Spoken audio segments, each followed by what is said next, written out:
In less than 2 weeks, the UK is going to be asked to vote. We're going to be voting for who the next Prime Minister is. We're going to be voting for who is going to run the country.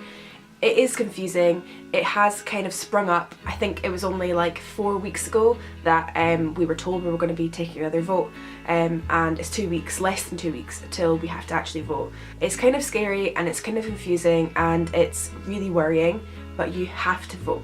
If you're interested in anything, if you're interested in mental health, education, the NHS, what wage you get, housing, anything, if you have an interest in anything, you have to vote. If you're watching my channel, you probably have some interest in mental health, or you are suffering from some kind of mental health illness. Who you vote for decides what kind of care you're going to get, if you have to go into hospital for mental health, or if you have to get medication, if you have to get therapy. And it's hard to make this not a biased video because I don't want to tell you who to vote for.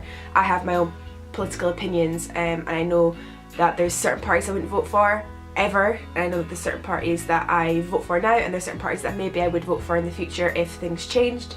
But I don't want to make this video about who you should vote for. I want this to be a video about whether you vote or not.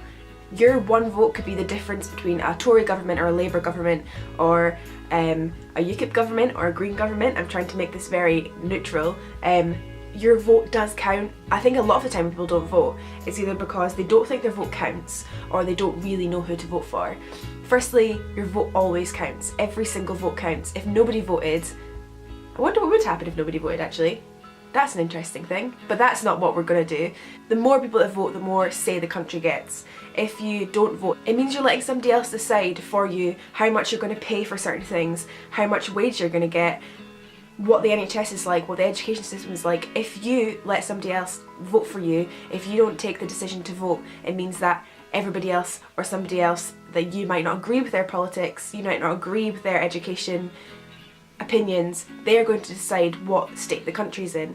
And for me, if I didn't know who to vote for, it doesn't necessarily mean that you need to know all their policies. I think that's the thing about politics that people get confused about maybe. For example, personally I would never ever vote Tory, and so any vote that I make is against the Tories. I might vote SNP, I might vote Labour, I might vote Green, I might vote for a different party, but anything to make sure that to try my best to make sure they don't get in. Whoever you vote for, you don't need to know all their policies. You don't need to fully understand their economic policies, anything like that. I know nothing about economics. I really know nothing about the money side of things.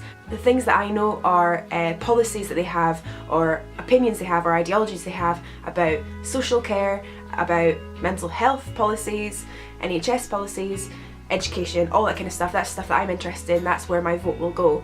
If you don't know who to vote for, but you know a party that you don't like, vote against that party. That's the best thing you can do. If you don't like that the Tories are bringing in fox hunting, or if you don't like that, you know, all these kind of things. I'm really bad at talking about politics because it's really hard to talk about when you're not saying your own opinions, because I'm trying not to, but I don't think I've done very well so far.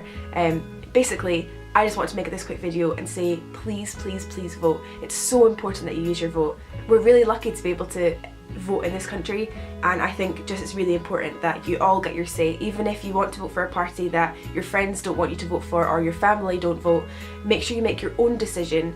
Take away what your family thinks, take away what your friends think, look into it yourself. It doesn't take too long. Or if there's a policy you know you don't like in another party, make sure you vote for a different party and try and get them not in government. You don't need to know a lot about politics. Like, I think that's a scary thing about politics, is you feel like, oh, I don't really know anything about politics, I'm not going to vote. But politics is everything. Politics is in everything. It's in what you pay for a slice of bread, it's in whether you get counselling through the NHS, it's in what kind of school education you'll get, what kind of school education your kids will get, it's in housing, it's in everything. This is a very different video, and I'm sorry if it offended anybody. I'm not meaning to offend anybody, obviously. These are my opinions. This is what I really, really hope that all my subscribers will vote, and I hope that all my subscribers and viewers look into it and try and make a kind of clear thing in their head of who they're going to vote for. If it's Tories, that's fine. If it's Labour, that's fine. If it's SNP, that's fine. Just vote with your heart. Thanks very much for watching, and I'll see you soon.